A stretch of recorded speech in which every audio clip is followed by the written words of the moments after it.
કે 18 અધ્યાય ગીતાના અને મહાભારતની ઘટના અને યુદ્ધ આવતીકાલે ભીષ્મ પિતા ઉતરવાના છે યુદ્ધમાં. એટલે ભગવાન કૃષ્ણ અડધી રાતે નીકળી અને અર્જુન પાંડવોની છાવણીમાં જાય છે અર્જુનને મળવા માટે. અર્જુન સાંભળજો સાહેબ, આ વાત અદ્ભુત છે. અર્જુન, હા પ્રભુ, તને ખબર આવતીકાલે કોનું યુદ્ધમાં ઉતરવાનું છે? તો કે હા દાદા, ભીષ્મ ઉતરવાના. એટલે હું તને કહેવા આવ્યો છું કે આવતીકાલે આપણે શિખંડીની આગેવાની લઈ અને યુદ્ધ કરવાનું છે. શિખંડી કોને આપ જાણો છો? ભાઈમાની બાઈમાની, એને આગળ રાખી અને યુદ્ધ કરવાનું છે. અર્જુન ઉભો થઈ ગયો કે નહીં, અમે હું બંગડીઓ પહેરી છે કે શિખંડીને આગેવાની લઈ લડીએ? અને કૃષ્ણના હુકમનું પાલન અર્જુન કેવું કરે છે ખબર? કે હું કહું છું અર્જુન, શિખંડીની આગેવાની લઈ લડવાનું છે.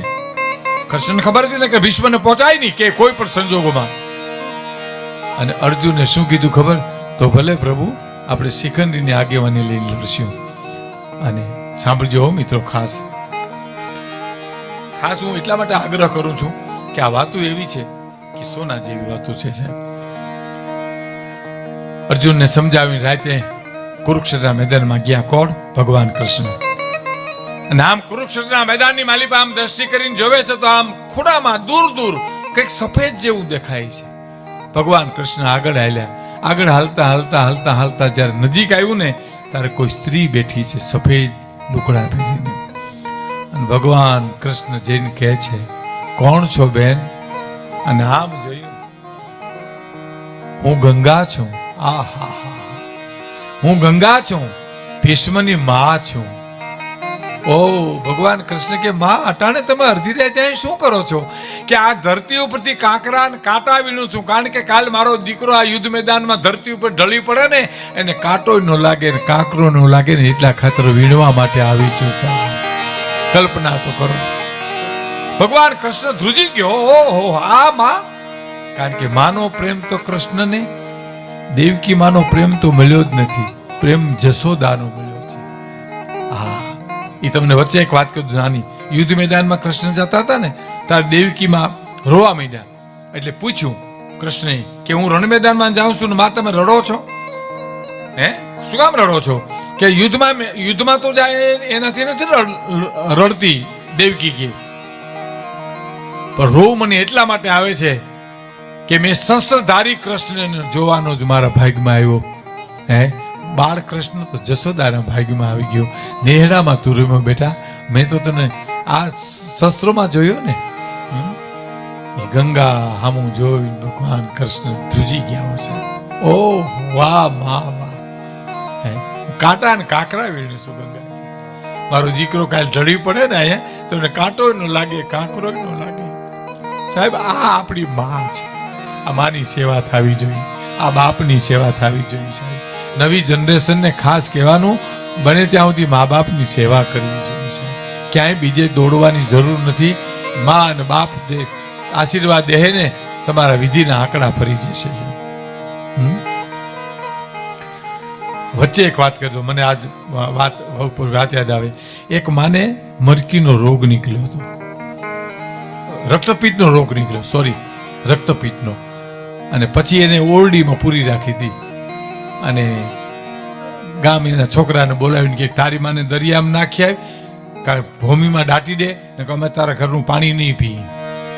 હવે એક બાજુ માં અને એક બાજુ જગત સમાજ બેઠો છે. બિચારો ઘુમરે પડ્યો, પણ દીકરાની ચિંતા માં સમજી જાય.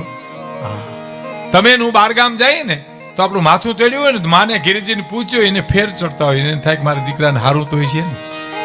આપણે બારગામ જઈએ ને તો આપણે તાવ આવ્યો હોય ને તો માને ઘેરે ખબર પડી જાય મારો દીકરો હાજો તો હોય છે ને. આ મા અને દીકરાના સંબંધ. દીકરો ઘુમરે પડ્યો ને એટલે માને એમ થયું મારા દીકરાને કંઈક ચિંતા છે. એટલે આમ ઓરડીમાંથી બારીએથી બોલાવીને કે, એ દીકરા અહીંયા હાલતા, તને કેમ હક નથી?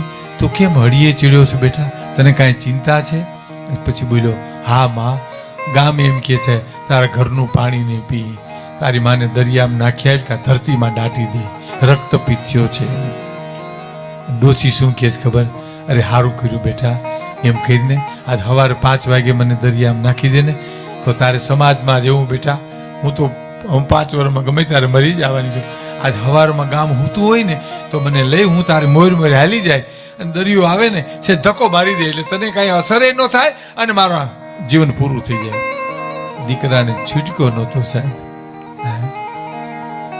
હાલ્યો જાય. દીકરો ઉઠવાનો નહોતો સૌજીભાઈ, માએ ઉઠાડ્યો દીકરાને, હાથ પાડી પાડી, ઉઠ બેટા, ગામ જાગી જાય. એના પેલા મા દીકરો નીકળી જાય. દીકરો ઉઠ્યો, મા આગળ થઈ, દીકરો પાછળ જાય. દરિયો આવ્યો ને, દીકરો ધક્કો મારે તા મા પાછું વાળીને એટલું બોલી, બેટા તું મને ધક્કો મારી, પેલા મારે તને એક વાત કરવી છે. શું કરવી મા? દીકરા તું કોઈ દી અડદ ન ખાતો, તને અડદ હદતા નથી બેટા. તું નાનો હતો ને ત્યારે હું કોઈ દી અડદ ન ખાતી, તને ધાવણમાં અસર થાય ને એટલે હું અડદ ન ખાતી બેટા, હવે ધક્કો મારી દેતું તારે. અને દીકરાને જાગૃતિ આવી ગઈ કે હવે આ માને કોઈ દી ધક્કો મરાય. દુનિયાને જે કરવું કે મારી માને તો હું 4 ધામની જાત્રા કરાવીશ. ઈ માં છે, બીજા વગરના માં છે. એટલે કે છે હાલડાની માલિપા,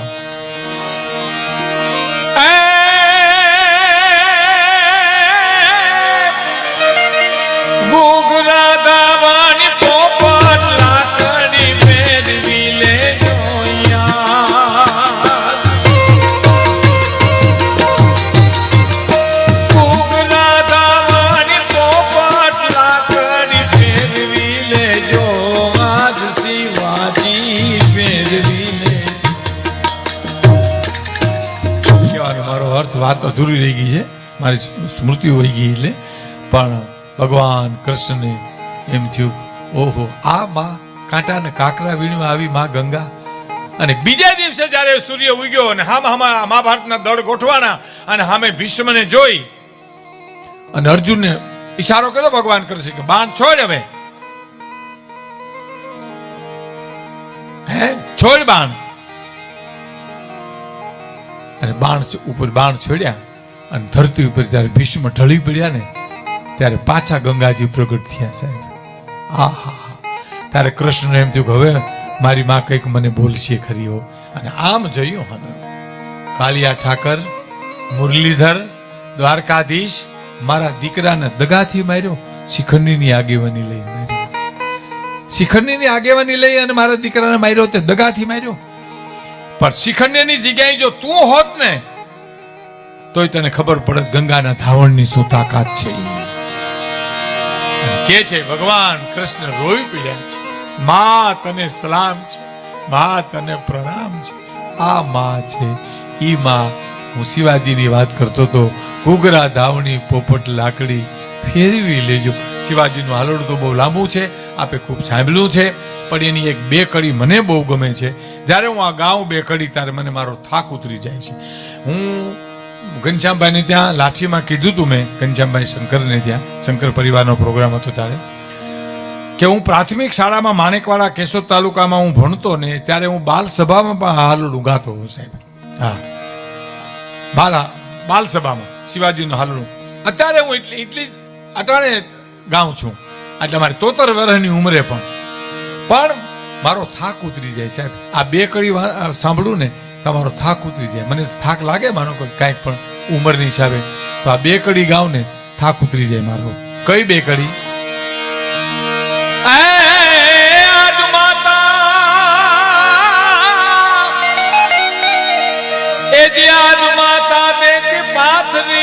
બેટા તને કુણા ફૂલડા કેરી સેજ રે, કુણા કુણા ફૂલડા કેરી છે.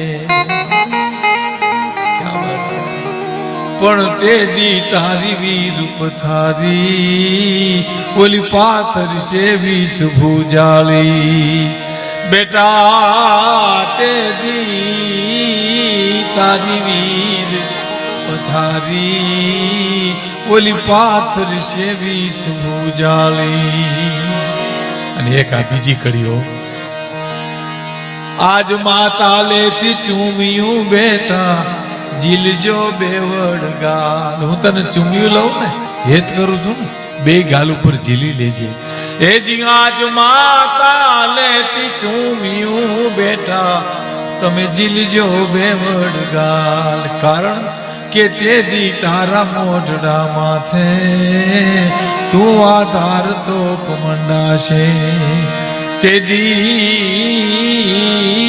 તારા મોઢડા માથે તું આધાર તો મંડાશે સ્માર્ટ સુઈ લેને મારા કેસરી રે તારું હિન્દુઆનું જુએ વાટ રે હિન્દુસ્તાન જુએ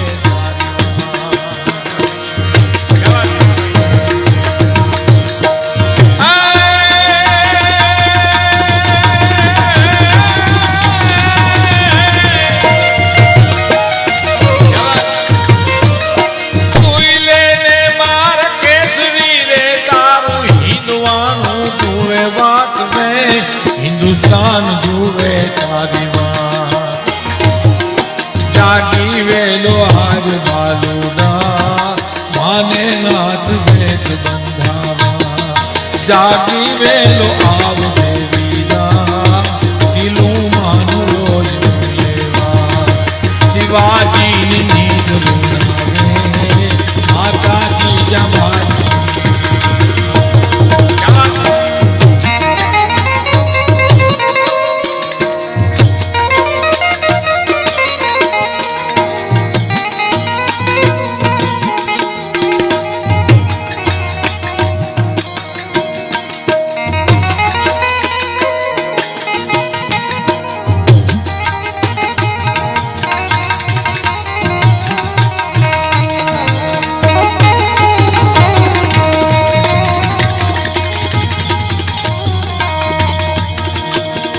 તમને યાદ છે કઈ સ્ટોરી કીધી હતી જરા આવીને કહી જાવ ને એટલે મને સ્મૃતિ થાય.